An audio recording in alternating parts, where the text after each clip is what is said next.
arewaloaded.com.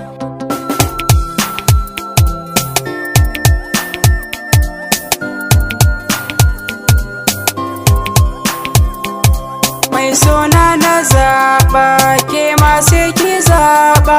Mun haɗu mun zo ne, da ke na amince.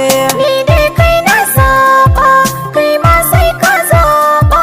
Mun haɗu mun zo ne, da kai za na zauna.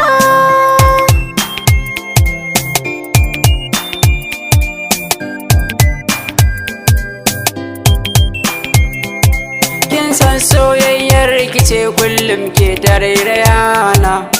Farkon kallon da na yi miki kin gane hujjana. To fa gaskiya za ki faɗan mai ne matsalana. Ni dai na san cikin raina ba kya damuna. Duk wanda ya nemi zai taɓa ki ni zan yi mai ashariya. Dukkan kula da zan baki ni ba na so ki yi godiya. Ya zama tilas na yau miki dan soyayya ce ta gaskiya. Inda zuciya tana tare da ke ba za ki yi kuka ba.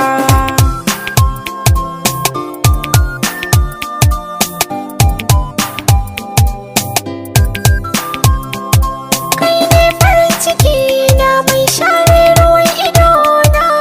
Na yi alƙawari ni kai za na bai wa ƙauna. Kar ka bar ni in faɗi daure ka rike hannuna. Yaushe za ka zo na ganka cikin kwaya ta idona. Maraice na san ka nake yi wayo yayana. In ba ka kusa da ni to ba wata farin ciki na. Ban iya aikin cikin gida hakan gane yau barna. Zama na kaɗai ce ka san ni ban saba ba.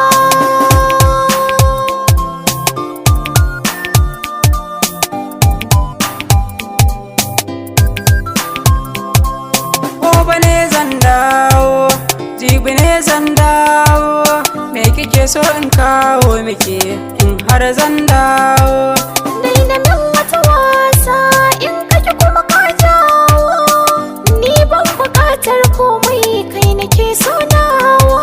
Albishirin ki masoyiyata, gani yau zan dawo. Tana damar ruwa mai sanyi in na zo ki kawo. Kar ka damu masoyina, har abinci zan girkawa.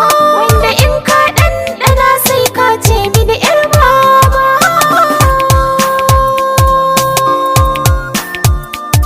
Mun haɗu mun jo ne, da kai za na zauna.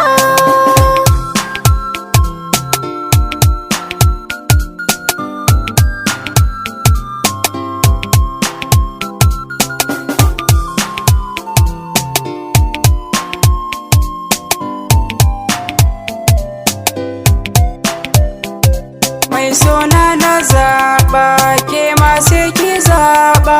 Mun haɗu mun zo ne, da ke na amince.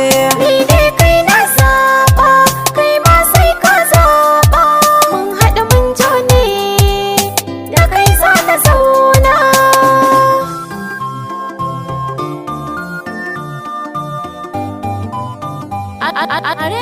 arewaloaded.com.